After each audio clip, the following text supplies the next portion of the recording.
आखिर क्यों दिया था गांधारी ने मरते हुए कर्ण को श्राप? दर्शक बंधु, कुरुक्षेत्र की वह भूमि जहां कभी वेदों की रचाएं गूंजती थीं, आज वहां मृत्यु का सन्नाटा था।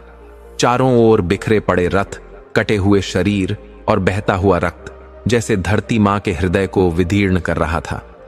वायु में युद्ध की थकान थी और आकाश मौन होकर जैसे इस विनाश का साक्षी बन चुका था। संध्या की बेला थी, सूर्य अपनी अंतिम किरणों को समेट रहा था। तभी एक वीर शरीर भूमि पर पड़ा हुआ दिखाई देता है। शरीर छिन्न भिन्न पर आत्मा स्थिर। रक्त से लथपथ वह पुरुष मृत्यु के द्वार पर था, लेकिन उसकी आंखों में कोई भय नहीं था, कोई पश्चाताप नहीं था। वह था कर्ण, वह वीर जिसने जन्म से अपमान सहा, जिसे समाज ने त्यागा पर जिसने कभी अपना धर्म नहीं छोड़ा, जिसे माता कुंती ने जन्म दिया पर अपनाया नहीं, जिसने राधा को माता माना और अपने वचनों को ही जीवन का नियम बना लिया। उसने जीवन भर सब कुछ सहा, तिरस्कार, अकेलापन, अपमान, फिर भी वह न झुका न टूटा। वह जन्म से योद्धा था, मन से राजा था और कर्म से दानी। लेकिन आज जब उसकी सांसें टूट रही थीं, जब उसका जीवन धीरे धीरे समाप्त हो रहा था, तभी वहां पहुंची एक स्त्री। वह थी गांधारी, वह रानी जिसने वर्षों से अपनी आंखों पर पट्टी बांध रखी थी, जो अपने 100 पुत्रों की माता थी पर आज उनके शवों को कंधे पर लिए घूम रही थी, जिसकी ममता, शोक और क्रोध एक साथ जल रहे थे। गांधारी आई उस घायल योद्धा के समीप जिसे उसने कभी पुत्र नहीं माना, पर जिसने उसके पुत्रों का अंतिम सहारा बनकर इस महायुद्ध को नया मोड़ दिया। उस क्षण में जब समय रुक गया था, जब धरती और आकाश मौन हो गए थे, गांधारी ने अपने भीतर जलते हुए वज्र को शब्दों में बदला और उस योद्धा को कुछ ऐसा कह दिया जो इतिहास में आज तक एक रहस्य बनकर खड़ा है। वह क्या कहा गया श्राप था? क्या वह केवल एक मां का आक्रोश था या फिर कोई दिव्य न्याय? आइए जानिए उस क्षण की पूर्ण कथा, जब गांधारी ने मरते हुए कर्ण को वह श्राप दिया जिसने उसे युगों तक के लिए अमर तो कर दिया पर कभी संपूर्ण नहीं होने दिया।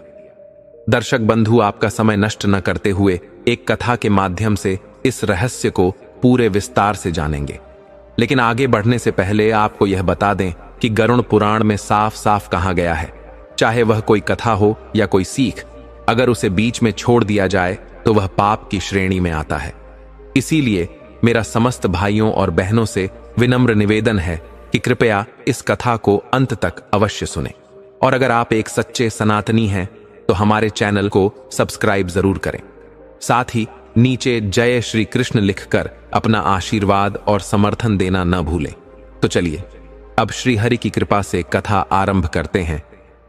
बहुत समय पहले की बात है। एक गांव था जहां सूरज की पहली किरण किसी महल की दीवार पर नहीं बल्कि एक मिट्टी की कुटिया पर पड़ती थी, जहां मंदिर की घंटियों की ध्वनि किसी को जगाने के लिए नहीं बल्कि आत्मा को चेताने के लिए गूंजती थी। उसी गांव में एक ऐसा व्यक्ति था जो कोई राजा नहीं था, फिर भी सैकड़ों दिलों का शासक था। उसका नाम था दीनदयाल। नाम में जितनी विनम्रता, जीवन में उतनी ही भक्ति। न किसी से अधिक की इच्छा, न किसी से शिकायत। जैसे तुलसी के पत्ते में भी भगवान को देख लेने वाला सरल हृदय। दीनदयाल पंडित थे, पर सिर्फ कर्मकांड के नहीं, आत्मा के। उनके लिए पूजा केवल मंत्रों तक सीमित नहीं थी, वह तो जीवन के हर कर्म में प्रभु का स्मरण करते थे।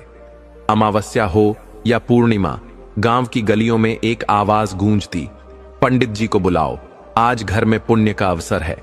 और लोग उन्हें आटा, दाल, चावल या कभी कभी 2 पैसे भी भेंट करते। लेकिन उनके चेहरे की मुस्कान इन चीजों से नहीं बल्कि देने वालों के भाव से खिलती थी। उनका छोटा सा परिवार था, धर्मपत्नी श्यामा, एक बेटा और एक बेटी। 4 जनों का यह परिवार जैसे तैसे अपनी गुजर बसर कर रहा था, परंतु काल की चाल कठोर होती गई। धीरे धीरे गांव वालों ने बुलाना बंद कर दिया। ना तो कोई कथा का निमंत्रण आता और ना ही दान की आशा बची। पंडित जी प्रायः खाली झोला लेकर लौट आते। एक दिन श्यामा ने बड़े प्रेम और विवेक से कहा, पंडित जी, सुना है हमारे राजा बहुत दानशील हैं, आप एक बार उनसे मिल लीजिए, शायद वे कुछ सहायता करें, कोई काम ही दे दें। भला इस पंडिताई में क्या रखा है, जब 2 वक्त का भोजन भी कठिन हो गया है। पंडित जी ने गंभीर मन से उत्तर दिया, श्यामा, तुम नहीं समझती, राजा के दरबार तक पहुंचना सहज नहीं है, और यदि कोई भूल हो गई तो राजा क्रोधित होकर दंड भी दे सकते हैं। हम जैसे साधारण ब्राह्मण का वहां क्या काम। समय बीतता गया पर स्थिति नहीं बदली। कई बार घर का चूल्हा भी ठंडा पड़ जाता। पूर्णिमा के एक पावन दिन पंडित जी एक पुराने यजमान के घर दान की आशा से गए। नम्रता से पूछा, भैया क्या आज पूर्णिमा के शुभ अवसर पर कुछ दान मिलेगा? लेकिन उस यजमान जो गांव के ठाकुर थे ने कहा, पंडित जी हमने तो अब दूसरे पंडित को बुलाना शुरू कर दिया है, वे ही अब गांव भर में कथा और दान पुण्य का काम कर रहे हैं, आप तो दिखते ही नहीं।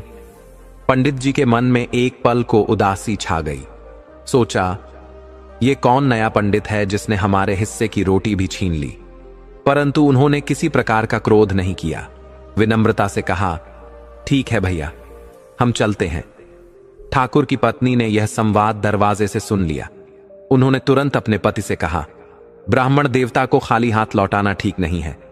उन्होंने एक थाली में आटा, चावल, दाल, घी, हल्दी और कुछ सब्जियां भर दी और ठाकुर को दिया। ठाकुर ने सब सामग्री पंडित जी के झोले में डाल दी। पंडित जी ने भगवान का स्मरण करते हुए झोला उठाया और घर की ओर चल पड़े। रास्ते में वे सोचने लगे, कदाचित श्यामा ठीक कह रही थी, राजा से मिलकर सहायता मांगनी चाहिए, पर यदि राजा ने अपमानित कर दिया या नाराज हो गए तो पूरा परिवार संकट में पड़ जाएगा। नहीं, चाहे कितना भी कठिन हो, मैं मजदूरी कर लूंगा, पर बच्चों को भूखा नहीं रखूंगा। इन्हीं विचारों में डूबे पंडित जी धीरे धीरे आगे बढ़ रहे थे। तभी एक साइकिल सवार उनके पीछे से आया और रुका। बोला, अरे पंडित जी, आप कैसे हैं? पंडित जी ने अचरज से देखा और कहा, भैया मैं तो आपको पहचान नहीं पा रहा। वह व्यक्ति मुस्कुराया और बोला, पंडित जी मैं श्यामू हूं, ठाकुर रामप्रसाद का बेटा।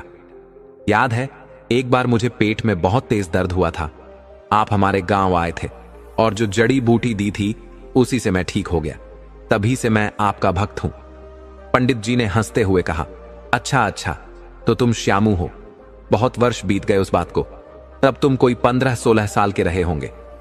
श्यामू ने श्रद्धा से कहा, पंडित जी आप साइकिल पर बैठिए, मैं भी गांव की ओर ही जा रहा हूं, आपको छोड़ देता हूं। पंडित जी स्नेह से श्यामू की साइकिल पर बैठ गए। रास्ते में उन्होंने संकोच से पूछा, बेटा आजकल क्या कर रहे हो?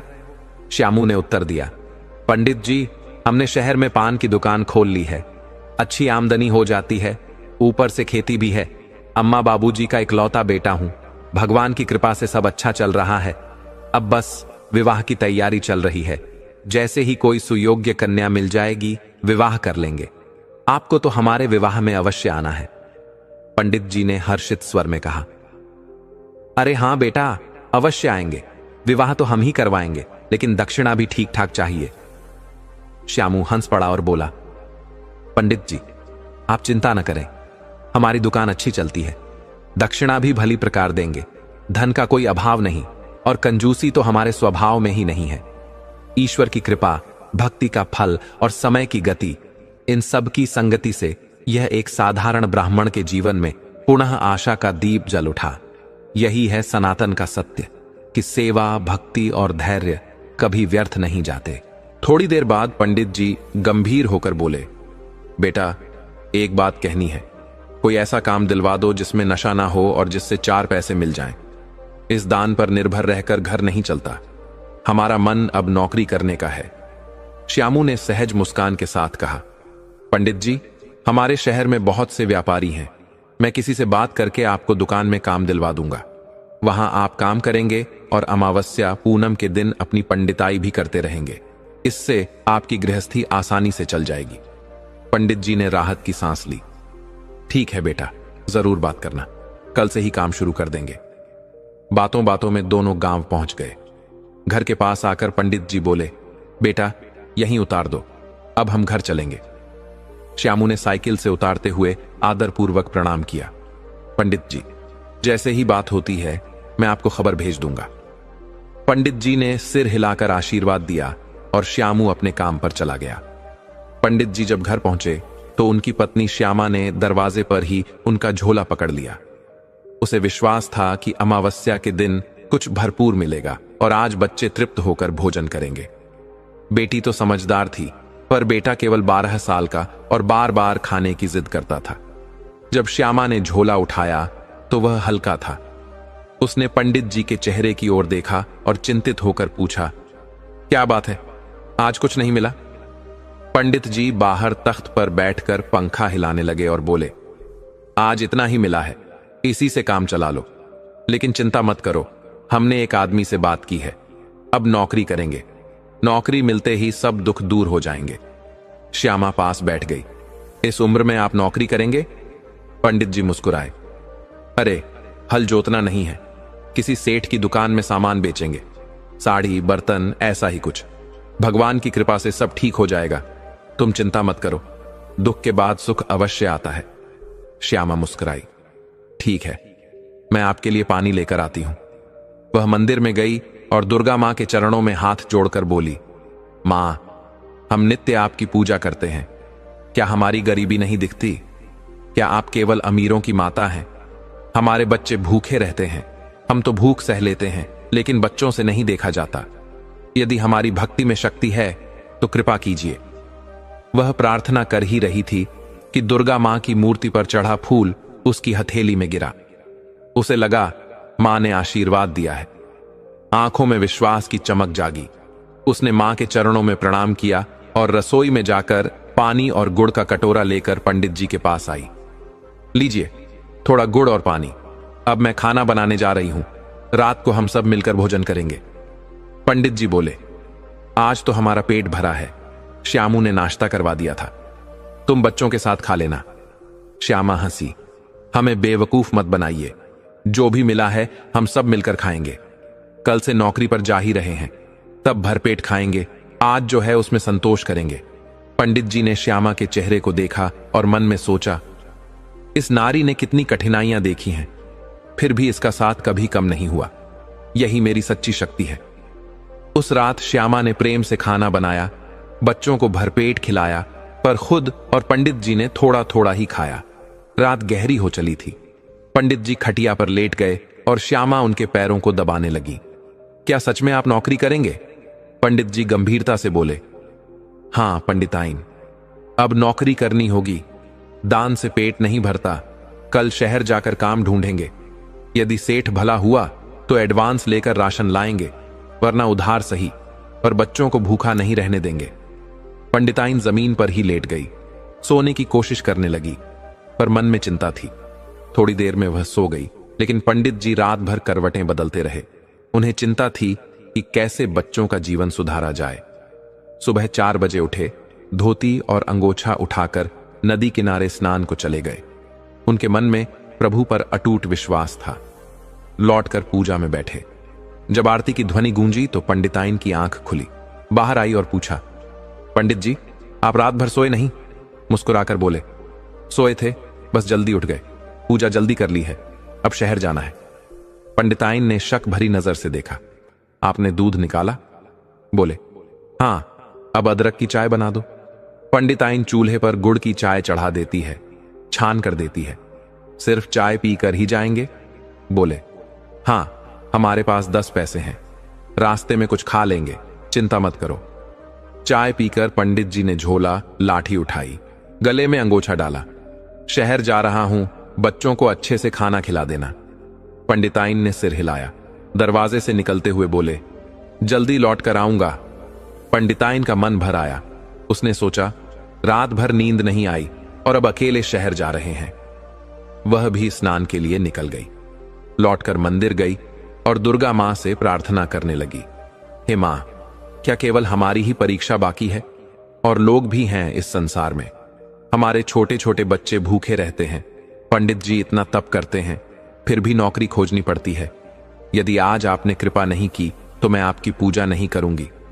इतना कहकर वह उठी और दृढ़ स्वर में बोली, जब तक हमारे दिन नहीं बदलेंगे तब तक आपकी पूजा नहीं होगी। दिन भर वह घर के कामों में लगी रही, बच्चों को पाठशाला भेजा, खुद भूखी रही, लेकिन मन में आशा और विश्वास था कि भगवान अवश्य राह दिखाएंगे। उधर पंडित जी पैदल चलते चलते शहर पहुंचे। 4 घंटे की यात्रा के बाद देखा कि दुकानें बंद थीं, केवल श्यामू की पान की दुकान खुली थी। पंडित जी वहीं रुके। श्यामू ने बाहर आकर चरण स्पर्श किए। पंडित जी, आप आ गए, आइए बैठिए, मैंने एक सेठ से बात कर ली है, आज ही आपकी नौकरी शुरू करवा दूंगा। पंडित जी ने प्रसन्नता से कहा, ठीक है बेटा, आज से ही हम काम शुरू कर देंगे। कुछ देर बाद सेठ दुकान पर आया। श्यामू ने पंडित जी का परिचय कराया। सेठ जी, यही वे पंडित जी हैं जिनके बारे में मैंने आपसे कहा था। सेठ ने पंडित जी को ऊपर से नीचे तक देखा और पूछा, क्या आपने पहले कभी किसी दुकान में काम किया है? पंडित जी ने विनम्रता से उत्तर दिया, नहीं सेठ जी, हम पंडित हैं। कथा, पूजा पाठ और विवाह के अनुष्ठान करके जो दान दक्षिणा मिलती है उसी से जीवन चलता है। हमने कभी नौकरी नहीं की, यह हमारी पहली नौकरी होगी। सेठ ने असमंजस में श्यामू की ओर देखा और बोले, श्यामू, बुरा मत मानना, लेकिन हमें ऐसा व्यक्ति चाहिए जिसे काम का अनुभव हो। हमारी दुकान में बड़े पैसों का हिसाब किताब होता है। पंडित जी पूजा में निपुण होंगे, पर यह काम संभाल नहीं पाएंगे। हमें क्षमा करें, पर मैं इन्हें नौकरी नहीं दे सकता। पंडित जी यह सुनकर उदास हो गए, लेकिन मौन रहे। श्यामू ने उनके कंधे पर हाथ रखते हुए ढांढस बंधाया, आप चिंता मत कीजिए, मैं और प्रयास करूंगा, किसी और दुकान में बात करता हूं, कहीं ना कहीं काम अवश्य मिलेगा। फिर वह पंडित जी को लेकर पूरे बाजार में हर दुकान पर गया, पर कोई भी उन्हें काम देने को तैयार नहीं हुआ। कहीं पहले से नौकर थे तो कहीं मालिक के बच्चे दुकान चला रहे थे। अंततः पंडित जी को कहीं भी नौकरी नहीं मिली। मायूस होकर पंडित जी बोले, श्यामू, हमारा तो भाग्य ही खराब है। हमने सोचा था कि नौकरी करके बच्चों का पेट भरेंगे, पर लगता है यह कठिन समय हमें काटना ही पड़ेगा। घर में अन्न का भी अभाव है। रात को जो भोजन था वह खत्म हो गया। आज सुबह भी कुछ नहीं बचा। अब बच्चों को क्या खिलाएंगे? लगता है आज हमें और हमारे परिवार को भूखा सोना पड़ेगा। श्यामू ने दृढ़ता से कहा, नहीं पंडित जी, आपके परिवार को भूखा नहीं सोने दूंगा, चलिए मेरे साथ। वह पंडित जी को पास की राशन की दुकान पर ले गया। वहां से दाल, चावल, आटा, घी, तेल, गुड़, चीनी और बाकी आवश्यक चीजें खरीद कर उन्हें दे दी। लीजिए पंडित जी, यह राशन 2-3 दिन चलेगा, तब तक मैं और कोशिश करूंगा। यदि कोई नौकरी मिली तो तुरंत खबर दूंगा, आप चिंता मत करें। पंडित जी ने कृतज्ञ होकर कहा, बेटा, आज तुमने हमारी बहुत सहायता की है। हम वादा करते हैं कि तुम्हारा यह उपकार कभी नहीं भूलेंगे और तुम्हारा आरण अवश्य चुकाएंगे। श्यामू ने मुस्कुराकर कहा, पंडित जी, कैसी बात करते हैं? यह तो मेरा सौभाग्य है। आपकी वजह से ही तो आज मैं जीवित हूं, इसमें कोई एहसान नहीं। पंडित जी ने कहा, बेटा, ऐसा लग रहा है जैसे तुमने हमें दान दिया है। श्यामू ने सादगी से उत्तर दिया, पंडित जी, आप भी तो दान ग्रहण करते हैं, समझ लीजिए यह भी उसी भावना से दिया गया है। पंडित जी ने हजारों आशीर्वाद देते हुए राशन का झोला उठाया और घर की ओर रवाना हो गए। रात में जब पंडिताइन ने सारे काम समाप्त कर खटिया पर विश्राम किया तो नींद में एक अद्भुत स्वप्न देखा। स्वप्न में एक अत्यंत सुंदर स्त्री लाल साड़ी में गहनों से सजी हुई मोहक मुस्कान के साथ प्रकट हुई। उसे देखते ही पंडिताइन के हृदय में असीम शांति और आनंद फैल गया। वह बोल पड़ी, माता जी, आप कौन हैं? आपका रूप देखकर मन प्रसन्न हो गया। वह दिव्य स्त्री पास आकर बोली, हम वही हैं जिससे तुम नाराज होकर बातें कर रही थी और शिकायत कर रही थी। यह सुनते ही पंडिताइन चौंकी, खटिया से उठकर उनके चरणों में गिरकर फूट फूट कर रोने लगी। हे माता रानी, क्षमा करें, आपके सिवा हमारा और कोई नहीं। क्या एक बेटी अपनी मां से नाराज नहीं हो सकती? मां दुर्गा ने करुणा भरे नेत्रों से उसे देखा और अपने दोनों हाथों से उठाया, स्नेह से कहा, हां पुत्री, नाराज हो सकती हो, तुम्हें हम पर अधिकार है, लेकिन याद रखो, जैसा कर्म होता है वैसा ही फल मिलता है। तुम दोनों के कुछ पूर्व जन्म के कर्मों के कारण यह कठिन समय आया है। चिंता मत करो, हम तुम्हारी मां हैं। यदि तुम हमारी भक्ति करती हो और हम कष्ट दूर न करें तो हमारे होने का क्या अर्थ? मां ने स्नेहपूर्वक कहा, तुम्हें यह कष्ट इसलिए मिला क्योंकि पूर्व जन्म में तुम दोनों ने किसी को बहुत कष्ट पहुंचाया था। अब इससे उभरने का मार्ग हम बताते हैं। पंडित जी से कहो वे राजा से मिलें और बस यही वाक्य कहें, राजा जी, पुण्य की जड़ पाताल में है और कुछ नहीं। पंडिताइन ने हाथ जोड़कर कहा, हे मां, मैं अवश्य कहूंगी, लेकिन पंडित जी मेरी बात नहीं मानते। मां मुस्कुराई। इस बार वे मान जाएंगे। जिस काम के लिए गए थे वह सफल नहीं हुआ। जब तुम आग्रह करोगी वे मान जाएंगे। फिर मां दुर्गा खटिया से उठी और पंडिताइन को आशीर्वाद देते हुए बोली, अब हम चलते हैं पुत्री, तुम हमसे नाराज मत होना। तुम्हारा कार्य पूरा हुआ। अब जीवन में किसी वस्तु की कमी नहीं रहेगी। और हां, अब कभी मत रोना, क्योंकि तुम्हारे आंसू हमें पीड़ा देते हैं। इतना कहकर मां अंतर्ध्यान हो गई। अचानक पंडिताइन की आंख खुली। वह खटिया पर बैठ गई। मन में विचारों का तूफान था। क्या सच में मां ने दर्शन दिए? उसने अपना चेहरा छूकर देखा। आंखें और बाल गीले थे। उसे विश्वास हो गया यह कोई सामान्य स्वप्न नहीं था, यह मां का साक्षात दर्शन था। संध्या समय पंडित जी प्रसन्न मन से लौट रहे थे। दिया बाती का पावन समय था। पंडिताइन ने कुएं से पानी भरा, स्नान किया और घर के मंदिर में मां दुर्गा के चरणों में हाथ जोड़कर खड़ी हो गई। आंखों में श्रद्धा, हृदय में कृतज्ञता। हे मां दुर्गा, हमारे कष्ट हरने के लिए कोटि कोटि धन्यवाद। लेकिन आज हमारे पास तेल नहीं है कि दीपक जला सकें। बस हाथ जोड़कर प्रार्थना है, क्षमा करें मां। जब साधन होंगे तब दीप अवश्य जलाएंगे। मंदिर में खड़ी पंडिताइन का मन आज बड़ा प्रसन्न था। सोचने लगी, अब पंडित जी मेरी बात अवश्य मानेंगे। यदि वे नहीं गए तो इस बार उनसे बात नहीं करूंगी। रात गहराने लगी, लेकिन पंडित जी लौटे नहीं। पंडिताइन ने किसी और घर से थोड़ा आटा और घी उधार लिया, बच्चों के लिए रोटियां बनाई और उन्हें घी लगाकर खिलाया।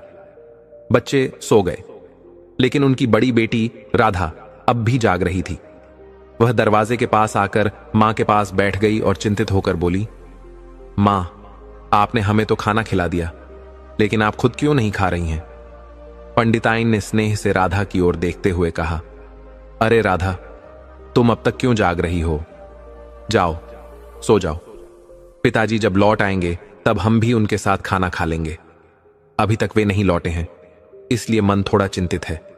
रात काफी हो चुकी है और वे अभी तक घर नहीं पहुंचे हैं। राधा ने मां के चेहरे पर चिंता की रेखाएं देख ली थीं। उसने धीमे स्वर में कहा, मां, आप परेशान मत होइए। देखिए, पिताजी आ ही रहे होंगे। पंडिताइन ने उसके सिर पर प्यार से हाथ फेरा और कहा, जाओ बेटी, सो जाओ। मैं तुम्हारे पिताजी के आने का इंतजार कर रही हूं। जब वे आएंगे तब हम सब साथ बैठकर भोजन करेंगे। दोनों मां बेटी दरवाजे के पास बैठी प्रतीक्षा कर रही थीं कि अचानक राधा ने दूर किसी को आते देखा। वह उत्साहित होकर बोली, मां देखो, पिताजी आ रहे हैं। पंडिताइन ने जब सामने सड़क की ओर देखा और पंडित जी को आते पाया तो उसके भीतर की सारी चिंता समाप्त हो गई। मन प्रसन्नता से भर उठा। उसने राधा से कहा, अब तुम जाओ और सो जाओ। जब हम पिताजी को खाना खिला देंगे तब तुमसे बातें करेंगे। राधा अपने कमरे में चली गई। पंडित जी धीरे धीरे घर में प्रवेश करते हैं और पंडिताइन को जागते हुए देख आश्चर्य से पूछते हैं, अरे तुम अब तक जाग रही हो? पंडिताइन स्नेह से मुस्कुराते हुए कहती हैं, मुझे लगा कि आज आपको देर हो गई है, इसलिए इंतजार कर रही थी। पंडित जी ने कहा, हां, देर तो हो गई। रास्ते में बस यही सोच रहा था कि कहीं बच्चे भूखे तो नहीं सो गए। तभी पंडिताइन की नजर उनके हाथों में झोलों पर गई जो खाने पीने के सामान से भरे थे, लेकिन उनके चेहरे पर प्रसन्नता नहीं थी। पंडिताइन ने झोले ले लिए और पूछा, आज खाने को कुछ नहीं था तो बच्चे भूखे ही सो गए होंगे? पंडित जी ने मुस्कुराकर कहा, नहीं, मैंने सामने वाली पंडिताइन से थोड़ा आटा और घी ले लिया था। रोटियां बनाकर बच्चों को घी के साथ खिला दिया। वे तृप्त होकर सो गए। पंडिताइन ने गंभीरता से कहा, मुझे पता है कि आज आपको कोई काम नहीं मिला। पंडित जी हैरान होकर पूछते हैं, तुम्हें कैसे पता चला? पंडिताइन मुस्कुराकर कहती है, पहले स्नान कर लीजिए, फिर बताती हूं। पंडित जी आंगन में जाकर स्नान करने लगे। उधर पंडिताइन ने चूल्हा जलाकर रोटियां बनानी शुरू की। जलती लकड़ियों का धुआं रसोई में फैल गया। वह सोचने लगी, अगर कुछ पैसे मिल जाएं तो बाहर एक पक्का कमरा बनवा दें और वहां चूल्हा चक्की रख दें। धुआं पंडित जी की आंखों में चला गया और उनकी आंखों से आंसू बह निकले। स्नान के बाद वे भीतर आए और पंडिताइन की बातों पर हंसते हुए बोले, अगर पैसा आ ही गया तो हम पक्का मकान बनवाएंगे और बच्चों के लिए अलग अलग कमरे होंगे। चूल्हे की जगह कोयले की अंगीठी रख देंगे। पंडिताइन हल्के से मुस्कुराई पंडित जी ने भोजन किया। फिर पंडिताइन ने भी खाकर बर्तन समेटे और कमरे में आ गई। पंडित जी खाट पर बैठे सोच रहे थे। पंडिताइन आकर उनके पास बैठ गई। वह स्नेह से उनके पैर दबाने लगी और बोली, पंडित जी, हम आपसे कुछ कहना चाहते हैं। अगर आपने हमारी बात मान ली तो समझिए कि हमारी किस्मत खुल जाएगी। पंडित जी ने शांत भाव से पूछा, क्या कहना चाहती हो? पंडिताइन ने गंभीर स्वर में कहा, आज दोपहर मैंने एक सपना देखा। मां दुर्गा ने स्वप्न में दर्शन दिए और एक मार्ग बताया। पंडित जी ने कहा, अगर तुम्हारा सपना सत्य हुआ तो इसमें हानि नहीं है। बताओ क्या कहा उन्होंने? पंडिताइन ने दृढ़ स्वर में कहा, मां ने कहा कि आपको राजा के दरबार में जाकर बस इतना कहना है, राजा जी, पुण्य की जड़ पाताल में है, और कुछ नहीं। पंडित जी ने गहरी सांस ली। तुम हमेशा राजा के पास जाने को कहती हो, क्या राजा हमारी बात सुनेगा? पंडिताइन ने विनम्रता से कहा, यह माता रानी का आदेश है, कृपया मेरी बात मान लीजिए। अगर आप एक बार जाकर देख लें, शायद किस्मत बदल जाए। पंडित जी ने झुंझलाकर कहा, तुम्हारी जिद ही खत्म नहीं होती। हम दरबार में जाकर क्या करेंगे? हमारा काम पूजा पाठ है। पंडिताइन ने पैर दबाते हुए कहा, हम झूठ नहीं बोल रहे, यह माता का स्वप्न है। आप एक बार चले जाइए, धरती नहीं फट जाएगी। यदि कुछ नहीं हुआ तो मैं वादा करती हूं कि दोबारा यह बात कभी नहीं कहूंगी। पंडित जी मुस्कुराए, वैसे जब तुम नाराज होती हो तो तुम्हारा चेहरा और भी सुंदर लगने लगता है। पंडिताइन ने झेंपते हुए उनका हाथ झटका, छोड़िए भी, जब बात नहीं माननी तो मुझसे बात भी मत कीजिए।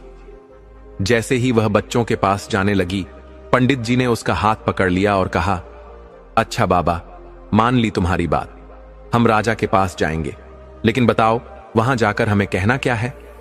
पंडिताइन ने संतोष से कहा, बस यही कहना है, राजा जी, पुण्य की जड़ पाताल में है। पंडित जी ने थोड़ी देर सोचा और बोले, ठीक है, अगर यह माता का आदेश है तो कुछ अच्छा ही होगा। अब सो जाओ, हमें भी सोने दो। पंडिताइन का चेहरा प्रसन्नता से भर उठा। दोनों खुशी खुशी सो गए। पंडित जी ने मुस्कुराकर पूछा, अब तो नाराज नहीं हो ना? पंडिताइन हंस पड़ी, नहीं, नाराज नहीं है, बस बच्चों के लिए चिंतित रहते हैं। अगर हमें 2 दिन भूखा रहना पड़े चलेगा, लेकिन बच्चों को भूखा नहीं देख सकते। पंडित जी ने गहरी सांस ली, तुमने ठीक किया, चलो अब सो जाओ, सुबह राजा के दरबार जाना है, शायद यही माता की इच्छा है। सुबह 4 बजे पंडित जी उठ गए। अंधेरे में ही कुएं से पानी भरकर आंगन में रख दिया। पंडिताइन भी उठ गई और दोनों ने स्नान किया। ठंडे पानी ने उन्हें ताजगी दी। फिर पंडित जी ने पूजा की और पंडिताइन ने जल्दी जल्दी पराठे और सब्जी बना दी। श्यामू द्वारा लाए राशन में सब्जियां भी थीं। पंडित जी बोले, सुबह भूख नहीं लगती, पराठे कपड़े में बांध दो, रास्ते में खा लेंगे। लुटिया और रस्सी भी झोले में रख देना, रास्ते में कुआं बावली मिल जाएगी। पंडिताइन ने पराठे बांध दिए और लुटिया रस्सी भी रख दी। पुराने समय में लोग लंबी यात्राएं पैदल करते थे। रास्ते में कुएं बावलियां होती थीं। उनके पास लौटा और रस्सी होती थी, जिससे वे पानी निकाल कर पीते थे। पंडित जी भी इसी परंपरा के अनुसार अपनी लुटिया और रस्सी लेकर चल पड़े। उनके झोले में पराठे थे और मन में माता का आशीर्वाद। पंडिताइन दरवाजे पर खड़ी उन्हें देख रही थी। मन में विश्वास था कि अब सब ठीक होगा। उसने मंदिर में जाकर प्रार्थना की, हे मां, मेरे पंडित जी की रक्षा करना। वे आपके आदेश का पालन कर राजा के पास जा रहे हैं, कृपा करके हमारा जीवन बदल दीजिए। पंडिताइन को अब कोई शंका नहीं थी। विश्वास था कि मां का आदेश व्यर्थ नहीं जाएगा। वह जब तक पंडित जी आंखों से ओझल नहीं हो गए तब तक उन्हें देखती रही। फिर मंदिर में जाकर मां दुर्गा से बोली, हे मां, आपने स्वप्न में जो आदेश दिया था हमने उसका पालन किया है। अब कृपा कीजिए कि उनका जाना सफल हो, नहीं तो पंडित जी क्रोध में बहुत कुछ कहेंगे। वह मां के चरणों में अश्रुपूरित नेत्रों से प्रार्थना करती रही। उधर पंडित जी रास्ते में चलते हुए बार बार अपने वस्त्रों को देखते रहे। आज उन्होंने वही कुर्ता पहना था जो विवाह के समय का था। वह विवाह 20 साल पहले हुआ था, लेकिन यह कुर्ता उन्होंने विशेष अवसरों के लिए संभाल कर रखा था। आज राजा के दरबार में जाने के लिए उन्होंने वही विशेष वस्त्र पहन लिया था। लकड़ी के कोयले से गर्म करके उन्होंने बड़े मनोयोग से उसे प्रेस किया था। एक भक्त ने उन्हें नया अंगोछा दिया था। जिसे पंडित जी ने श्रद्धा भाव से कंधे पर डाल लिया। माथे पर तिलक लगाए, मन में अनिश्चितता और डर लिए वे धीरे धीरे आगे बढ़े। सोचते जा रहे थे, पत्नी के कहने पर तो राजा के दरबार जा रहा हूं, लेकिन वहां क्या होगा यह कोई नहीं जानता। कभी आज तक राजा से मिलने नहीं गया, अगर मुझे देखते ही बाहर करवा दिया गया तो? पर पत्नी की बात मान ली है, अब जो भी होगा देखा जाएगा। दोपहर तक पंडित जी महल के पास पहुंच गए। चिंता और भय इतना गहरा था कि उन्होंने रास्ते में न कुछ खाया न पानी पिया। झोली में पराठे और सब्जी रखी थी, लेकिन भूख प्यास की सुध ही नहीं रही। जब महल के भव्य द्वार पर पहुंचे तो ठिठक गए। चारों ओर सैनिक तैनात थे। उनका दिल तेजी से धड़कने लगा। उन्होंने सोचा, यहां से चुपचाप निकल जाना ही ठीक रहेगा, कहीं राजा क्रोधित होकर मुझे दंड न दे दे। यदि दरबार में नाराज हो गया तो सूली पर चढ़ा देगा। यह सोचकर वे पीछे मुड़ने ही वाले थे कि तभी उन्हें अपने बच्चों के मासूम चेहरे याद आ गए। उन्होंने सोचा, अगर वापस चला गया तो बच्चे भूखे रहेंगे, माता रानी का आदेश अधूरा रह जाएगा। यह विचार आते ही उनका साहस लौट आया। गहरी सांस लेकर वे महल की ओर बढ़े। विशाल गेट पर पहुंचकर देखा, दरवाजे सोने चांदी से जड़े थे और सुंदर कलाकृतियों से सजे हुए थे। वे अभिभूत रह गए। तभी एक सैनिक ने उन्हें देख लिया। मां दुर्गा की कृपा से वे वहां तक पहुंचे थे, लेकिन सैनिक उनकी ओर बढ़ा तो माथे पर पसीना छलक आया। दिल जोर जोर से धड़कने लगा। भय ने मन पर अधिकार जमा लिया। सोचा, यह सैनिक मुझे पकड़कर दरबार में ले जाएगा और राजा जाने क्या करेगा, शायद सूली चढ़ा दे। परंतु जैसे ही सैनिक उनके पास आया, उसने हाथ जोड़कर प्रणाम किया। पंडित जी ने आशीर्वाद देते हुए कहा, धन्य हो बेटा, ईश्वर तुम्हारा भला करे। सैनिक ने आदरपूर्वक पूछा, पंडित जी, क्या आप महाराज से मिलने आए हैं? उन्होंने विनम्र मुस्कान के साथ उत्तर दिया, हां बेटा, हमारा नाम पंडित दीनानाथ है, गांव से आए हैं, महाराज से भेंट करनी है। सैनिक ने आदर से कहा, महाराज का दरबार लगा हुआ है, आप सीधे चले जाइए। उसने अपने साथियों से कहा, पंडित जी को जाने दो। दरवाजे खोल दिए गए और पंडित जी महल के भीतर चले गए। महल के भीतर का दृश्य तो और भी अद्भुत था। ऐसा प्रतीत होता था जैसे वह सोने का बना हो। दीवारों की चमक से सारा वातावरण दीप्त था। सामने विशाल उद्यान था जिसमें रंग बिरंगे फूल खिले थे।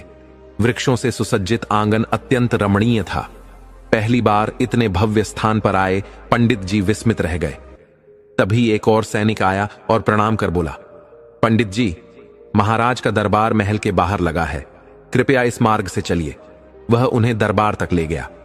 पंडित जी धीरे धीरे बढ़े, लेकिन दरबार के पास पहुंचते ही उनके कदम ठिठक गए। सामने ऊंचे स्थान पर राजा का सिंहासन था, नीचे दरबारी और मंत्रीगण। राजा को देखने के लिए गर्दन ऊपर उठानी पड़ रही थी। वे द्वार पर खड़े रहे, डर और संकोच से भर गए। माता रानी का स्मरण किया और सोचा, अब लौटने का कोई प्रश्न नहीं। जब इतना आ ही गया हूं तो मां दुर्गा का आशीर्वाद साथ है, जो होगा अच्छा ही होगा। माथे का पसीना पोंछा और निडर होकर दरबार में प्रवेश कर गए। उस समय राजा वीरेंद्र प्रताप कुमार किसी मुकदमे की सुनवाई कर रहे थे। पंडित जी खंभे के पास खड़े होकर प्रतीक्षा करने लगे। मुकदमा समाप्त हुआ, जय जयकार गूंज उठी। पंडित जी दरबार में आगे बढ़े। सफेद धोती, कुर्ता और कंधे पर अंगोछा, आंखें संकोच में झुकी हुई और बार बार पसीना पोंछते हुए। राजा ने उन्हें देखा और कहा, पंडित जी, स्वागत है, कैसे हैं आप और आने का क्या कारण है? पंडित जी ने मुस्कुराकर कहा, महाराज, सब आपकी कृपा से है।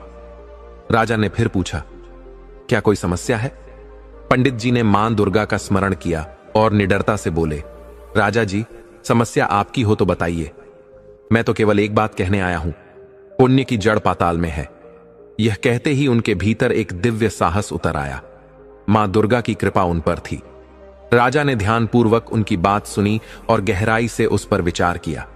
बिना कोई प्रश्न किए राजा ने मंत्री को संकेत दिया, पंडित जी को एक थैली अशर्फियां दी जाएं। मंत्री ने वैसा ही किया और सोने की अशर्फियों से भरी थैली उन्हें सौंपी। पंडित जी ने हाथ जोड़कर पूछा, महाराज, क्या अब हम जा सकते हैं? राजा ने मुस्कुराकर कहा, हां पंडित जी, जब आपकी कोई समस्या नहीं तो आप जा सकते हैं। पंडित जी ने आशीर्वाद के साथ राजा को प्रणाम किया और दरबार से बाहर निकले। उनके कदम मानो धरती पर नहीं पड़ रहे थे। वो शहर के बाजार पहुंचे। सबसे पहले राशन खरीदा, दाल, चावल, आटा, घी और मसाले। फिर बच्चों के लिए कपड़े और चप्पलें, पत्नी के लिए रंग बिरंगी साड़ियां और अपने लिए भी 2 जोड़ी वस्त्र ले लिए। फिर भी अशर्फियों की थैली भारी ही थी। उन्होंने मां दुर्गा को धन्यवाद दिया और तांगे वाले से कहा, भैया गांव छोड़ दो, कितना किराया होगा? तांगे वाले ने आदर से कहा, पंडित जी आप ब्राह्मण हैं, हम कैसे किराया लें? जो इच्छा हो दे दीजिए। पंडित जी तांगे में बैठे और संतोष से भरे गांव की ओर चल पड़े। ऐसा सुख उन्हें जीवन में कभी नहीं मिला था। जब गांव पहुंचे, तांगे वाले ने उन्हें घर के पास उतारा। उन्होंने धन्यवाद कहकर उसकी हथेली पर कुछ पैसे रखे। तांगे वाला प्रसन्न हुआ और बोला, पंडित जी नाम रघु है, जब भी शहर जाना हो मुझे याद करना, किसी से भी पूछ लेना। पंडित जी ने आशीर्वाद दिया और झोले उठाकर घर की ओर बढ़े। पड़ोसी आश्चर्य से देख रहे थे। पंडित जी तांगे से आए, सामान से झोले भरे हैं, जरूर राजा ने नौकरी दे दी होगी। पंडित जी के चेहरे पर शांति और प्रसन्नता थी। दरवाजे पर पहुंचे, श्यामा ने मुस्कुराकर स्वागत किया और दरवाजा बंद कर दिया। पंडित जी बोले, अरे दरवाजा क्यों बंद कर रही हो? श्यामा ने धीरे से कहा, आज पड़ोसी देख रहे थे, कहीं नजर न लग जाए। सुना है नजर लगने से सारी खुशियां चली जाती हैं। पंडित जी ने मुस्कुराते हुए कहा, आज इतने दिनों बाद घर में हंसी की गूंज सुनाई दे रही है। मां दुर्गा की कृपा से यह सुख हमें प्राप्त हुआ है और अब इसे कोई नहीं छीन सकता। फिर वे बच्चों के पास बैठ गए और बोले, श्यामा देखो, 2 झोलों में राशन है और बाकी में कपड़े। श्यामा ने एक एक करके सामान को रसोई में रखना शुरू किया। उसका मन अपार आनंद से भर उठा। उसे लगा जैसे उनकी गरीबी अब समाप्त हो गई है और उसके बच्चों को अब भूखा नहीं रहना पड़ेगा। पंडित जी की बेटी ने खुशी से कहा, पिताजी यह लहंगा और दुपट्टा बहुत सुंदर है। पंडित जी ने गर्व से उत्तर दिया, मुझे पता था यह रंग तुम्हें बहुत पसंद आएगा, इसलिए यही चुना। बेटा भी प्रसन्न होकर बोला, पिताजी देखिए ये कुर्ता पायजामा मुझ पर कितना अच्छा लग रहा है। पंडित जी ने मुस्कुराकर श्यामा की ओर देखा और कहा, अब तुम भी यह साड़ी पहनकर दिखाओ, हमने इसे तुम्हारे लिए बड़े प्यार से चुना है। श्यामा शर्माते हुए बोली, बच्चों के सामने ऐसी बातें करते हो? इसे कल धोकर और मां दुर्गा को अर्पित करने के बाद ही पहनूंगी। पंडित जी ने हंसते हुए कहा, ठीक है, जैसी तुम्हारी इच्छा। अब जल्दी से भोजन बना दो, बहुत भूख लगी है, मैं तब तक स्नान कर लेता हूं। स्नान के बाद पंडित जी जब लौटे, रसोई से सुगंधित भोजन की महक पूरे घर में फैल रही थी। श्यामा ने विशेष रूप से आलू, मटर, टमाटर की सब्जी और गर्मा गर्म पूरियां बनाई थीं। पंडित जी को पूरियां बहुत प्रिय थीं और उस सुगंध से उनका मन प्रफुल्लित हो उठा। उन्होंने पूजा समाप्त की और रसोई में जाकर बच्चों को पास बुलाते हुए कहा, पंडिताइन जल्दी से गर्मा गर्म पूरियां परोस दो, इनकी सुगंध से भूख और बढ़ गई है। श्यामा ने मुस्कुराते हुए सबके सामने थाली में पूरियां और सब्जी परोसी। पंडित जी, श्यामा और बच्चे प्रेम पूर्वक भोजन करने लगे। भोजन के दौरान पंडित जी ने प्रसन्न होकर कहा, पंडिताइन हम मिठाई भी लाए हैं, एक एक पेड़ा होना चाहिए, तभी भोजन का आनंद पूरा होगा। श्यामा ने मिठाई का डिब्बा खोला और पंडित जी को पेड़ा दिया। सभी ने मिठाई का आनंद लिया। भोजन के बाद सब लोग रसोई से उठकर अपने कमरे में चले गए। बच्चे नए कपड़ों में जमीन पर सुकून से सो गए और पंडित जी खाट पर लेटकर विश्राम करने लगे। श्यामा उनके हाथ पैर दबाने लगी। यह देख पंडित जी गहरी नींद में सो गए। कई दिनों बाद उनका पूरा परिवार तृप्त होकर भोजन कर रहा था और एक सुखद शांति का अनुभव कर रहा था। मां दुर्गा की कृपा से आज घर में संतोष और सुकून का वातावरण था। प्रातः 4 बजे पंडिताइन जागी। उन्होंने कुएं से पानी भरकर आंगन के मटके भर दिए। पंडित जी भी उठे और गर्म पानी से स्नान करने लगे। स्नान करते हुए उन्होंने पूछा, श्यामा आज क्या करना है? क्या आज भी राजा के दरबार जाना है? पंडिताइन ने आत्मविश्वास से कहा, हां पंडित जी, जब तक माता रानी की कृपा बनी है आपको रोज दरबार जाना चाहिए। मां का आदेश है, इसीलिए जाना आवश्यक है। पंडित जी ने थोड़ी चिंता के साथ कहा, वहां जाकर वही बात कहनी है। राजा जी, पुण्य की जड़ पाताल में है, लेकिन यदि किसी दिन राजा ने पूछ लिया कि इसका अर्थ क्या है, और हम उत्तर न दे पाए तो कहीं सूली पर न चढ़ा दें। श्यामा ने हंसते हुए उत्तर दिया, चिंता मत कीजिए, मां दुर्गा पर विश्वास रखिए, कोई ना कोई उपाय अवश्य निकलेगा। पंडित जी ने मुस्कुराकर कहा, तो फिर ऐसा करना, मां से पूछ लेना कि पुण्य की जड़ पाताल क्या होती है। कहीं ऐसा ना हो कि मां के कहने पर हम सूली पर चढ़ जाएं। पंडिताइन ने स्नेह भरी दृष्टि से देखा और बोली, माता रानी की बात मानिए, सब ठीक होगा। पंडित जी ने स्नान समाप्त किया और तैयार होकर राजमहल की ओर चल दिए। श्यामा ने उन्हें जाते हुए देखा और मन ही मन मां दुर्गा से प्रार्थना की, हे मां, मेरे पंडित जी की रक्षा करना और उनकी यात्रा सफल करना, कृपा बनाए रखना। पंडित जी के प्रस्थान के बाद पंडिताइन मंदिर में गईं और मां दुर्गा की पूजा में तल्लीन हो गईं। उनके मन में श्रद्धा और विश्वास का दीप जल रहा था। उन्हें पूर्ण विश्वास था कि मां की कृपा से जीवन की कठिनाइयां दूर होंगी और राज दरबार की यात्रा सफल होगी। रास्ते में पंडित जी सोचते जा रहे थे, पत्नी के कहने पर तो रोज जा रहा हूं, लेकिन यदि राजा ने पूछ लिया कि पुण्य की जड़ पाताल क्या है और हम उत्तर न दे पाए तो? अगर राजा नाराज हो गया और कैद कर लिया तो? और यदि वह अब तक दी गई अशर्फियां वापस मांग ले तो? ऐसे ही सोचते हुए वे 2 घंटे की यात्रा के बाद राजमहल के द्वार पर पहुंचे। अब सैनिक उन्हें पहचानते थे और आदर से अंदर जाने देते थे। पंडित जी निडर होकर महल में चले गए। राजा अपनी सभा में व्यस्त थे। जैसे ही सभा समाप्त हुई, राजा ने पंडित जी को देखा। पंडित जी ने नतमस्तक होकर वही बात दोहराई, राजा जी, पुण्य की जड़ पाताल में है। राजा ने बिना कुछ पूछे अपने मंत्री को आदेश दिया, पंडित जी को 2 अशर्फियों की थैली दे दी जाए। मंत्री ने आश्चर्य से आदेश सुना पर तुरंत थैली दे दी। यह सिलसिला महीनों तक चलता रहा। पंडित जी रोज जाते, वही बात दोहराते और राजा उन्हें थैली दे देते। धीरे धीरे पंडित जी का जीवन बदलने लगा। कच्चा घर पक्का हो गया, नौकर चाकर आ गए, गायों की देखभाल के लिए आदमी रख लिया और रसोई के लिए एक ब्राह्मण महिला। अब उनका परिवार अच्छे भोजन का आनंद लेता और नर्म बिस्तरों पर सोता था। लेकिन इस सुख के बीच भी पंडित जी को एक चिंता खाई जा रही थी। अगर राजा ने कभी पूछ लिया कि पुण्य की जड़ पाताल में क्या होती है और उत्तर न देने पर अशर्फियां वापस मांग लीं तो क्या होगा? एक रात पंडित जी ने श्यामा से कहा, श्यामा, अब हमारा घर बन चुका है, नौकर भी हैं, क्यों न बिटिया के लिए अच्छा रिश्ता देखा जाए, कल ही लड़का खोजने निकलते हैं। श्यामा ने कहा, कैसी बातें करते हो पंडित जी, अभी वह 11 साल की है, थोड़ा रुकिए, 12 की हो जाने दीजिए। पंडित जी नाराज होकर बोले, तुम कुछ नहीं समझती, राजा कृपा कर रहे हैं। लेकिन जिस दिन उन्होंने पूछ लिया पुण्य की जड़ पाताल क्या है, उस दिन यह सुख छिन जाएगा। अगर अशर्फियां बंद हो गईं तो समझ लो हमें सूली पर लटका दिया जाएगा और तुम भी जेल की हवा खाओगी। श्यामा ने हंसते हुए कहा, ठीक है, तुम जेल में खाना खा लेना, राजा हमें भूखा तो नहीं मारेगा। पंडित जी चादर ओढ़ते हुए बोले, हां, मजा तो तुम्हें ही आता है, इसी मुसीबत में तुमने मुझे डाला है, अगर कुछ हुआ तो खुशी से जश्न मनाना। श्यामा ने मुस्कुराकर कहा, चिंता मत करो, माता रानी पर भरोसा रखो, कुछ बुरा नहीं होगा। अब चुपचाप सो जाइए और हमें भी सोने दीजिए। पंडित जी गहरी सोच में डूबे हुए थे, लेकिन कुछ ही देर बाद वे थककर गहरी नींद में सो गए। श्यामा भी उनके पास लेटने की कोशिश करती रही और अंततः नींद की गोद में चली गई। यही दिनचर्या बन गई थी। पंडित जी प्रतिदिन दरबार जाते, सिर झुकाकर वही वाक्य दोहराते, पुण्य की जड़ पाताल में है, और राजा हर बार उन्हें अशर्फियों की थैली दे देता। यह क्रम महीनों तक चलता रहा, लेकिन इसी बीच कुछ दरबारियों के मन में पंडित जी के प्रति ईर्ष्या जाग उठी।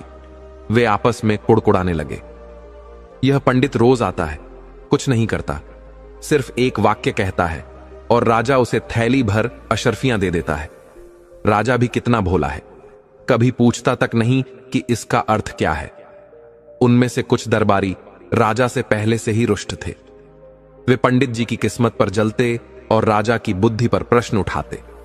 उसी समय राजा का पुत्र राजकुमार उसी मार्ग से गुजर रहा था। उसने दरबारियों की सारी बातें सुन ली, लेकिन किसी ने उसे नहीं देखा।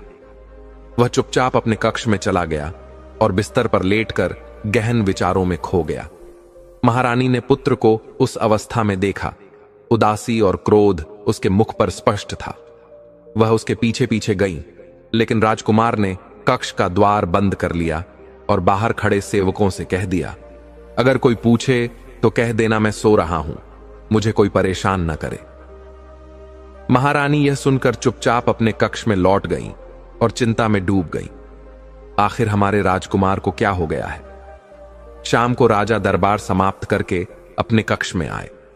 उन्होंने महारानी के चेहरे पर उदासी देखी और पूछा, क्या बात है रानी, आज इतनी चिंतित क्यों हो? महारानी ने कहा, महाराज, आज राजकुमार ने स्वयं को कक्ष में बंद कर लिया। वह किसी से बात नहीं कर रहा। कृपया आप जाकर देखें कि आखिर उसे क्या व्यथा है। राजा ने गंभीरता से सोचा, पुत्र को क्या चिंता हो सकती है। तब राजकुमार ने माता पिता के सामने अपना क्रोध प्रकट किया। आज मैं नगर भ्रमण पर गया था और कुछ ऐसी बातें सुनी जिन्होंने मन को विचलित कर दिया। फिर उसने पूछा, क्या कोई पंडित दीनानाथ आपके दरबार में आते हैं? राजा ने शांत स्वर में कहा, हां पुत्र, वे प्रतिदिन आते हैं, लेकिन तुम्हें उनसे क्या आपत्ति है? राजकुमार ने गंभीर स्वर में कहा, पिताश्री, मैंने लोगों को यह कहते सुना कि आप पंडित जी की बातों में आकर मूर्ख बन रहे हैं। वे कहते हैं कि आप कभी यह नहीं पूछते कि पुण्य की जड़ पाताल में का अर्थ क्या है और प्रतिदिन उन्हें अशर्फियां देते हैं। राज्य के लोग आप पर प्रश्न उठा रहे हैं। राजा ने गहरी सांस ली और कहा, पुत्र, यह सत्य है कि मैंने कभी प्रश्न नहीं किया, लेकिन जब भी पंडित जी यह वाक्य कहते हैं, मेरे भीतर एक अनुपम शांति का भाव उत्पन्न होता है, मानो आत्मा कहती हो कि उन्हें अशर्फियां दे दो। यह भाव शब्दों में नहीं समझाया जा सकता। राजकुमार ने आग्रह किया, अब आपको प्रश्न करना ही होगा ताकि लोग आपको गलत न समझें। राजा ने विचार करते हुए कहा, ठीक है पुत्र, कल मैं पंडित जी से यह प्रश्न अवश्य करूंगा। अब तुम विश्राम करो। रानी और राजा दोनों अगली सुबह की प्रतीक्षा करने लगे। अगले दिन पंडित दीनानाथ नियत समय पर दरबार पहुंचे। सिर झुकाकर उन्होंने वही वाक्य दोहराया, राजा जी, पुण्य की जड़ पाताल में है। राजा ने मंत्री से कहा, पंडित जी को अशर्फियां दी जाएं। लेकिन जैसे ही मंत्री थैली लेकर आगे बढ़ा, राजा ने हाथ उठाकर पंडित जी को रोका और कहा, पंडित जी, आज हम जानना चाहते हैं कि इस वाक्य का अर्थ क्या है। पुण्य की जड़ पाताल में का अर्थ बताइए। पंडित जी कुछ क्षण मौन रहे, फिर हाथ जोड़कर बोले, महाराज, कृपया आज का दिन दीजिए, कल मैं उत्तर अवश्य दूंगा।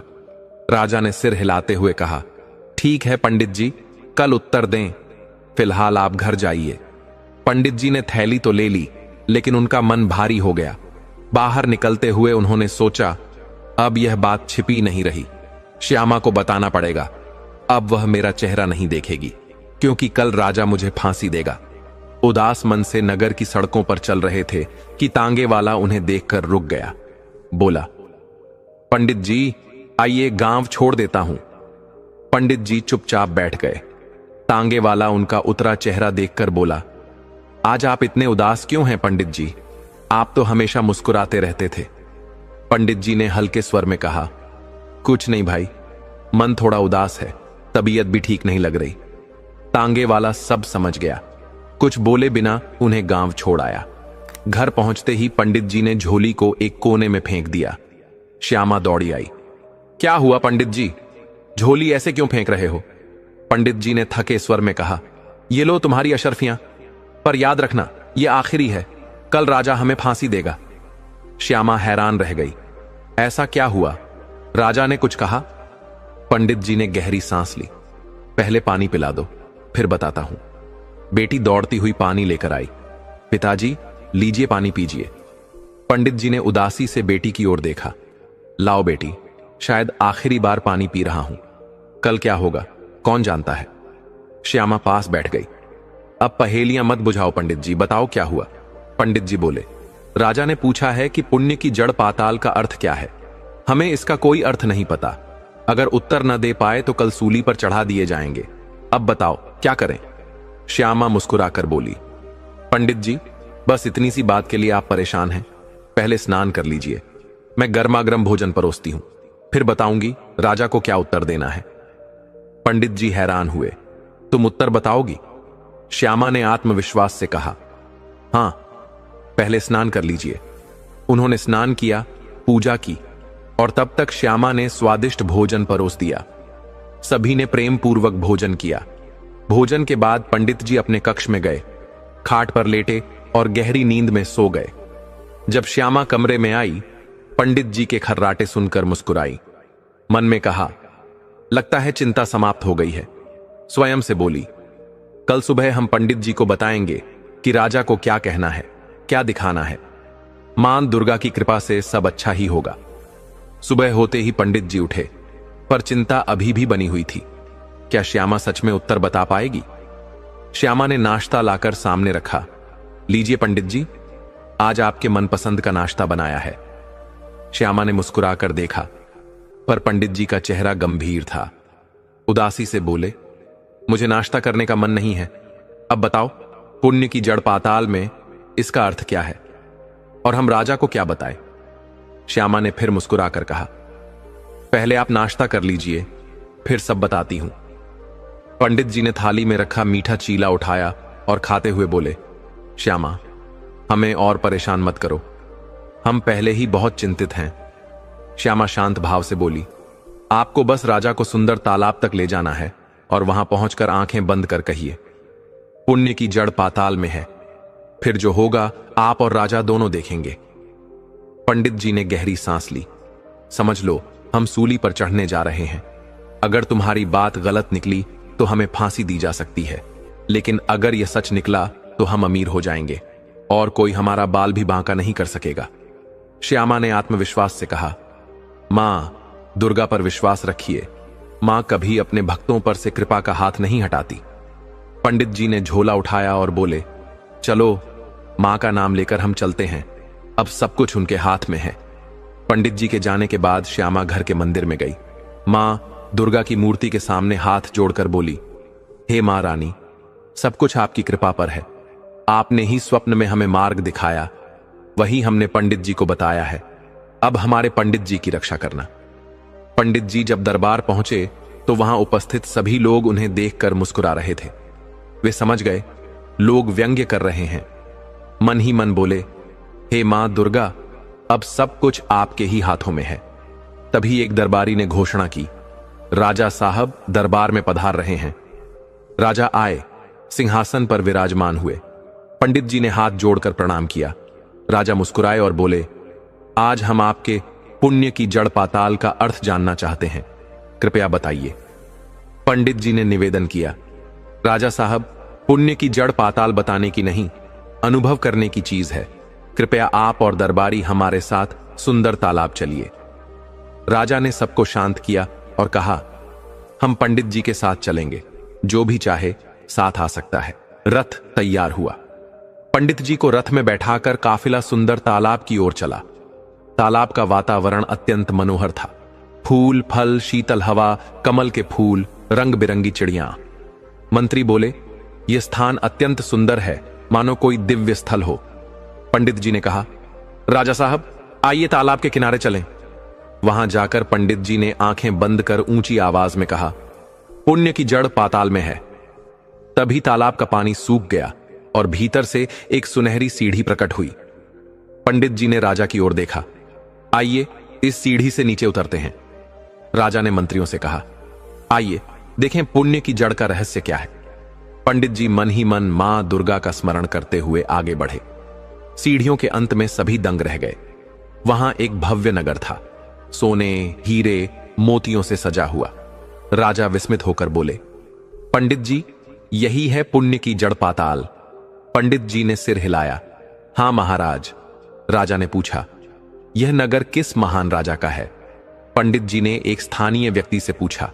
वह बोला, ब्राह्मण देवता, यह नगर उस महान राजा का है जो पृथ्वी पर अनगिनत पुण्य कर रहा है। जब वह इस जीवन से विदा होगा तब यहां शासन करेगा। राजा ने पूछा, वह कौन है? उस व्यक्ति ने मुस्कुराकर कहा, स्वयं प्रताप नारायण। यही नगर उनके लिए बनाया जा रहा है। राजा ने पंडित जी की ओर देखा। पंडित जी ने मुस्कुराकर कहा, राजा साहब, अब आपने पुण्य की जड़ पाताल का अर्थ जान लिया है। तालाब के बाहर आने पर पुनः पानी भर गया। कमल फिर खिले। राजा ने रथ में पंडित जी को बैठाया और नगर लौटते हुए मंत्री को आदेश दिया। पंडित जी के लिए प्रतिदिन एक रथ और सिपाही नियुक्त किए जाएंगे। गांव में पंडित जी राजसी ठाठ में लौटे। जिन्हें कभी पंडित जी की चिंता न थी, वे अब उन्हें प्रणाम कर रहे थे, परंतु पंडित जी विनम्र रहे। जब वे घर पहुंचे तो श्यामा दरवाजे पर मुस्कुराते हुए मिली। रथ वाला बोला, पंडित जी कल फिर आएंगे, तैयार रहिएगा। पंडित जी ने मुस्कुराकर श्यामा से कहा, गर्म पानी तैयार करो, आज मन है स्नान करें और मां दुर्गा की पूजा करें। स्नान कर उन्होंने मां दुर्गा की मूर्ति के सामने हाथ जोड़ दिए। हे मां, आपने हमारी लाज रखी, आपका कोटि कोटि धन्यवाद। दूसरे दिन फिर पंडित जी राजमहल पहुंचे। राजा ने सोने चांदी की थैलियां दी। अब पंडित जी नगर के धनाढ़ व्यक्तियों में गिने जाते थे, पर हृदय में विनम्रता बनी रही। एक दिन राजा ने कहा, पंडित जी आज हम शिकार पर जा रहे हैं, क्या सफलता मिलेगी? पंडित जी मुस्कुराकर बोले, सफलता अवश्य मिलेगी, लेकिन हम एक विनती करते हैं। राजा ने कहा, कहिए पंडित जी। पंडित जी बोले, आप अवश्य वन जाएं, पर कृपया किसी मासूम जीव की हत्या न करें। ये भी प्राणधारी हैं, इन्हें भी जीने का अधिकार है। जैसे आपने राज्य में मृत्यु दंड पर रोक लगाई, वैसे ही इन बेजुबानों को भी शिकार के नाम पर मृत्यु देना उचित नहीं है। दया और करुणा ही राजा का सबसे बड़ा धर्म होता है। आप प्रजा के अन्नदाता हैं, तो इन प्राणियों पर क्रूरता क्यों? पंडित जी की बात सुनकर दरबार में गहरा सन्नाटा छा गया। राजा कुछ क्षण गहरी सोच में डूबे रहे। फिर वे अपने सिंहासन से उठे और पंडित जी के पास जाकर उन्हें हृदय से गले लगाते हुए बोले, पंडित जी, आपने आज हमें एक ऐसी शिक्षा दी है जो अनमोल है। आप ठीक कहते हैं, राजा का धर्म केवल न्याय करना नहीं, बल्कि करुणा और प्रेम का विस्तार करना भी है। आज हम अपनी माता की सौगंध लेकर यह वचन देते हैं कि हमारे राज्य में अब किसी भी जीव का शिकार नहीं होगा। हमारी आने वाली संतानें भी इस व्रत का पालन करेंगी। राजा ने मंत्री की ओर देखा और आदेश दिया, मंत्री जी, आज से पंडित जी हमारे राजपुरोहित होंगे। राज्य की हर पूजा अर्चना में पंडित जी सम्मिलित होंगे और उन्हें राजकोष से विशेष मानदेय भी मिलेगा। पंडित जी ने श्रद्धा से सिर झुकाया और मन ही मन मां दुर्गा का स्मरण कर आभार प्रकट किया। राजा की ओर से अब उन्हें एक रथ और एक सिपाही भी प्रदान किया गया, जो प्रतिदिन उन्हें उनके घर से राजमहल तक लाने और वापस छोड़ने का कार्य करता। एक दिन राजा प्रताप नारायण ने राज्य के सीमावर्ती क्षेत्रों के निरीक्षण का निश्चय किया और अकेले ही वन भ्रमण के लिए निकल पड़े, बिना किसी काफिले के। दिन भर जंगलों में घूमते हुए वे राज्य की सीमाओं का जायजा लेते रहे। जब संध्या का समय आया तो उन्हें प्यास लगी। चारों ओर दृष्टि दौड़ाई, पर कहीं भी पानी का प्रबंध नहीं दिखा। उन्होंने मन में सोचा, यह अच्छा हुआ कि हमें राज्य की वास्तविक स्थिति का ज्ञान हुआ। यात्रियों के लिए पर्याप्त जल की व्यवस्था नहीं है, हमें शीघ्र ही नए कुएं खुदवाने होंगे। उसी चिंतन में वे पंडित जी के गांव पहुंच गए। उन्हें अब तक ज्ञात नहीं था कि पंडित जी कहां रहते हैं, क्योंकि पंडित जी ने कभी अपने निवास का उल्लेख नहीं किया था। संयोगवश उस समय पंडित जी राज दरबार में गए हुए थे। राजा गांव में घूमते घूमते पंडित जी के घर पहुंचे और द्वार पर खड़े होकर आवाज लगाई, अरे कोई है? एक पथिक प्यासा खड़ा है, कृपा कर कोई जल पिला दे। उस समय श्यामा किसी पड़ोसी के यहां गई हुई थी। घर में केवल पंडित जी की पुत्री शीतला और उसका छोटा भाई थे। शीतला ने आवाज सुनी और अपने भाई से कहा, तू अंदर ही रहना, मैं जाकर देखती हूं। वह जल्दी से एक लोटा पानी और प्रसाद के लिए बनाए गए लड्डू लेकर बाहर आई। उसने राजा से कहा, मुसाफिर, कृपया पानी पी लीजिए और यह लड्डू भी ग्रहण कीजिए। हमारे माता पिता घर पर नहीं हैं, नहीं तो आपको भीतर बुला लेते। राजा ने जैसे ही शीतला को देखा, उसकी सरलता और सौम्यता से मंत्रमुग्ध हो गए। शीतला ने पुनः आग्रह किया, कृपया जल और लड्डू स्वीकार कीजिए। राजा ने मुस्कुराते हुए लौटा लिया और लड्डू भी खा लिए। उसकी मधुर वाणी और सरल व्यवहार से राजा का हृदय आनंदित हो उठा। लड्डू खाते हुए राजा ने पूछा, पुत्री, तुम्हारा नाम क्या है? शीतला बोली, मेरा नाम शीतला है। राजा ने फिर पूछा, यह कौन सा गांव है? शीतला ने गांव का नाम बताया। राजा मन ही मन मुस्कुराए, पर बिना कुछ और कहे वहां से चल दिए। परंतु शीतला की छवि उनके हृदय में बस गई। राजमहल लौटने के बाद भी राजा के मन से शीतला की स्मृति मिट नहीं रही थी। उनके व्यवहार में बदलाव आ गया, जिसका आभास मंत्री को हो गया। उसने विनम्रता से पूछा, महाराज, आप चिंतित प्रतीत हो रहे हैं। क्या कुछ ऐसा है जो हमें ज्ञात नहीं? राजा ने गहरी सांस लेकर कहा, मंत्री जी, मुझे एक कन्या से प्रेम हो गया है। वह मुझसे आयु में बहुत छोटी है, परंतु उसका भोलापन और मधुरता मेरे हृदय को छू गई है। उसका नाम शीतला है और वह उसी गांव में रहती है जहां हमारे पंडित जी निवास करते हैं। मैं उसे अपनी रानी बनाना चाहता हूं। मंत्री मुस्कुराए और बोले, महाराज, क्यों ना हम पंडित जी से बात करें? राजा बोले, नहीं, अभी नहीं। पहले हमें रानी साहिबा और हमारे पुत्र से बात करनी होगी। मुझे संदेह है कि वे इसे सहजता से स्वीकार नहीं करेंगे। मंत्री ने सहमति में सिर हिलाया।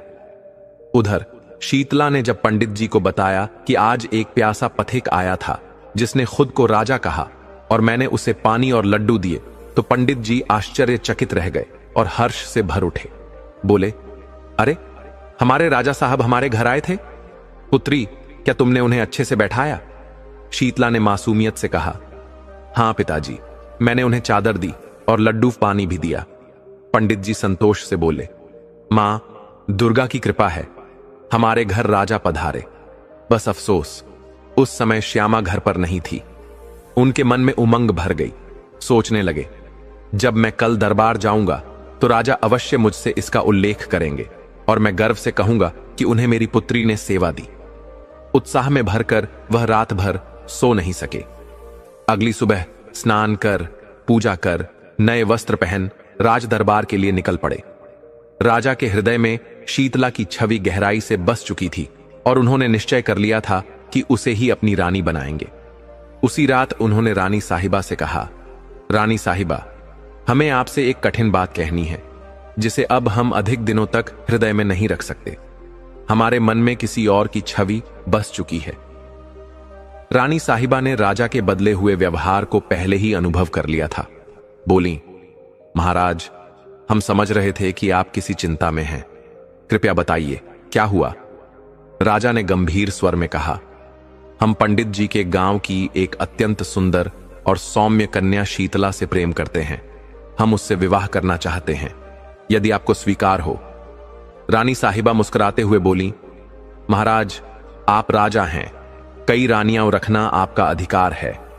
हम आपकी अर्धांगिनी हैं और हमारा धर्म यही है कि हम आपकी प्रसन्नता में सहभागी हों। यदि आप प्रसन्न रहेंगे तो राज्य का संचालन भी सुचारू होगा। आपकी प्रसन्नता ही हमारी प्रसन्नता है। आप शीतला को अपनी रानी बना सकते हैं। राजा ने चिंतित होकर कहा, पर हमारा पुत्र इस निर्णय को स्वीकार नहीं करेगा। रानी साहिबा ने प्रेम से कहा, आप इसकी चिंता ना करें, हम उसे समझा देंगे। राजा अत्यंत प्रसन्न हुए, पर वे यह नहीं समझ पाए कि रानी के हृदय में कितना त्याग और दाह छिपा हुआ था। उन्होंने अपने मन का क्लेश छुपाकर राजा की प्रसन्नता को प्राथमिकता दी। अगले दिन राजा ने मंत्री से कहा, मंत्री जी, पंडित जी के गांव जाइए और शीतला के घर हमारे विवाह प्रस्ताव को प्रस्तुत कीजिए। मंत्री तुरंत पंडित जी के गांव के लिए निकल पड़े। उधर पंडित जी राज दरबार पहुंचे और राजा के प्रसन्न मुख को देखकर उनके मन में प्रसन्नता हुई। राजा ने पंडित जी को देखते ही कहा, पंडित जी, हमारे दामाद बनने का समय आ गया है। मंत्री जी हमारे विवाह प्रस्ताव के साथ आपके गांव गए हैं। पंडित जी यह सुनकर स्तब्ध रह गए। कांपते स्वर में बोले, महाराज, आप किस कन्या से विवाह करना चाहते हैं? राजा हंसते हुए बोले, हम उस कन्या से विवाह करेंगे जिसका नाम शीतला है। हम उसके पिता को नहीं जानते, पर उसकी सरलता ने हमारे हृदय को जीत लिया है। पंडित जी के कानों में जैसे वज्रपात हुआ। चक्कर खाकर गिरने ही वाले थे कि एक सैनिक ने उन्हें संभाल लिया। राजा ने चिंतित होकर पूछा, पंडित जी, क्या आप ठीक हैं? पंडित जी ने धीरे से कहा, हां महाराज, बस कुछ विश्राम की आवश्यकता है। राजा से अनुमति लेकर वे घर लौटे, परंतु उनका मन गहरे असमंजस में डूबा हुआ था। सोचते रहे, यह राजा साहब को क्या हो गया है? क्या वे सचमुच मेरी मासूम बेटी से विवाह करना चाहते हैं? ये तो उनके लिए बेटी के समान है। आंगन में बेचैनी से टहलते हुए पंडित जी ने अपनी व्यथा प्रकट की। पैसे की तंगी तो माता रानी की कृपा से दूर हुई, लेकिन अब यह संकट हमारी जान ले लेगा। राजा साहब हमारी बेटी से विवाह करना चाहते हैं, उन्हें मना भी नहीं कर सकते, वरना वे हमारा सर्वनाश कर देंगे। पंडिताइन ने शांति से उनकी बात सुनी और धीरे से बोली, पंडित जी, माता रानी ने जब कठिन समय में सहायता की थी तो अब भी करेंगी, हमें उन पर पूर्ण विश्वास है। पंडित जी ने क्रोधित होकर कहा, श्यामा, यह सब तुम्हारी गलती है। अगर तुम मुझे राजा के दरबार न भेजती तो यह विपत्ति न आती। श्यामा ने धैर्यपूर्वक उत्तर दिया, जो हुआ वह हमारे भाग्य में था। माता रानी ने पहले भी हमारी रक्षा की है और अब भी करेंगी। चिंता न करें, वह हमारी बेटी को बचाने का मार्ग अवश्य दिखाएंगी। पंडित जी ने श्यामा की ओर व्यथित होकर देखा और कहा, अब तो केवल माता रानी ही हमें बचा सकती हैं। फिर वे उठे, आंगन में स्नान किया और घर के मंदिर में जाकर माता रानी के सामने बैठ गए। श्यामा और दोनों बच्चे भी हाथ जोड़कर उनके साथ बैठ गए। पंडित जी ने माता रानी की मूर्ति के सामने कहा, माता रानी, आपने यह कौन सी विपत्ति हमें दी? अब केवल आप ही इस संकट से मुक्ति दिला सकती हैं। कोई ऐसा मार्ग दिखाइए कि राजा साहब हमारी बेटी से विवाह का विचार त्याग दें। यदि यही प्रस्ताव राजा अपनी बेटी के लिए लाते तो हम सहर्ष अपनी बेटी का विवाह कर देते, पर अब हम असहाय हैं। हे मां, हमें राह दिखाइए। उनकी यह प्रार्थना अत्यंत भावपूर्ण थी। पूरा परिवार मूर्ति के सामने झुका था और उनके हृदय में भक्ति और आशा का दीप जल रहा था। उस रात किसी ने भोजन नहीं किया। सभी अपने अपने कक्षों में चले गए, लेकिन चिंता ने किसी को चैन से सोने नहीं दिया। श्यामा सोने का प्रयास कर रही थी, तभी माता रानी ने उसे स्वप्न में दर्शन दिए। मुस्कुराते हुए पूछा, क्या हुआ श्यामा, तुम्हारा परिवार इतना उदास क्यों है? श्यामा स्वप्न में ही कांपती हुई बोली, माता रानी, आप सर्वज्ञानी हैं, फिर भी पूछती हैं। राजा हमारी नन्ही बेटी से विवाह करना चाहते हैं और हम असहाय हैं, कृपया मार्ग बताइए। माता रानी हंसते हुए बोली, श्यामा, परेशान क्यों होती हो? अपने पंडित जी से कहो कि राजा को एक बार फिर पुण्य की जड़ पाताल दिखाए, यही तुम्हारी समस्या का समाधान है। श्यामा हैरान होकर बोली, माता जी, हम इतनी बड़ी विपत्ति में हैं और आप फिर वही मार्ग बता रही हैं। माता रानी ने मुस्कुराहट के पीछे का रहस्य प्रकट करते हुए कहा, श्यामा, यही एक उपाय है। राजा को पुण्य की जड़ पाताल का दर्शन कराओ, सब कुछ ठीक हो जाएगा।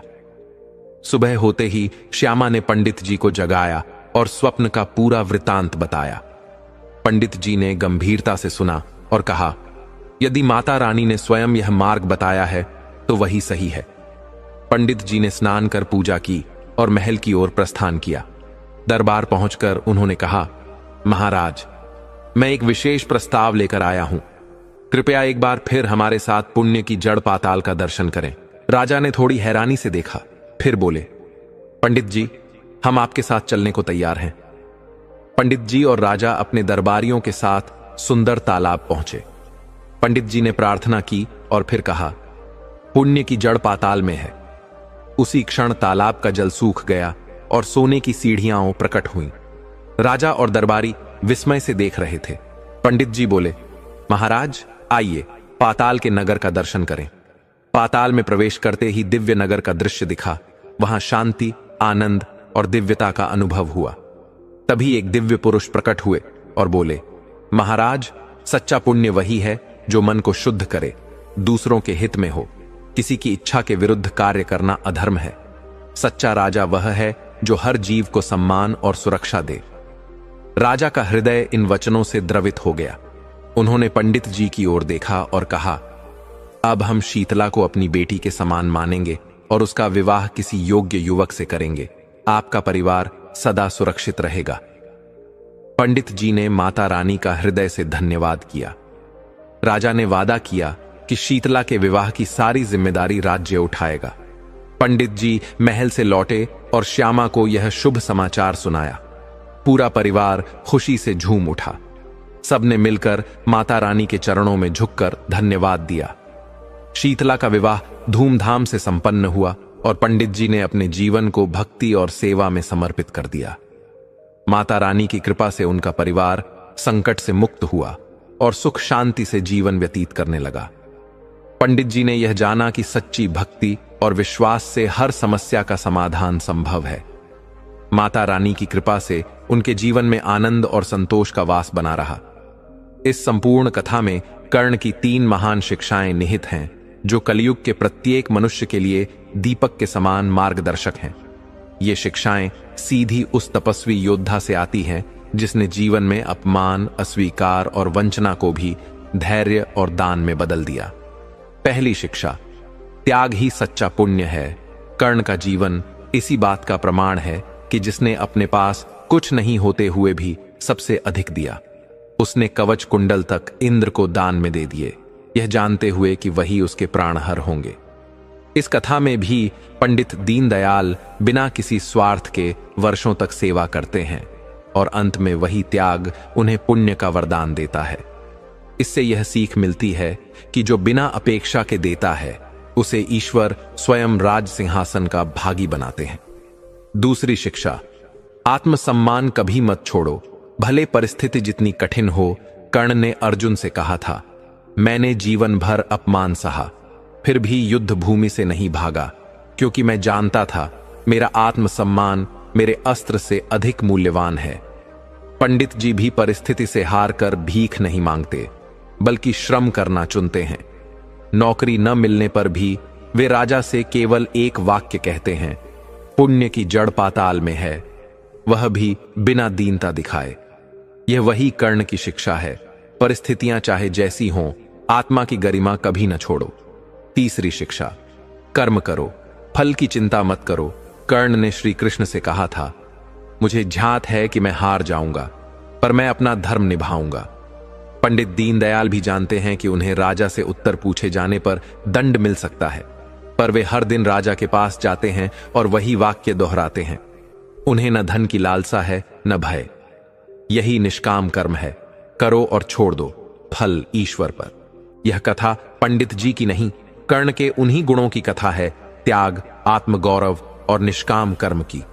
इसलिए हे कलयुग के मनुष्य, यदि जीवन में तू कर्ण बन गया तो संसार तुझे अपमानित कर सकता है, पर अंततः तेरे तप का, तेरे सत्य का, तेरे पुण्य का पाताल से स्वर्ग तक उद्घोष होगा।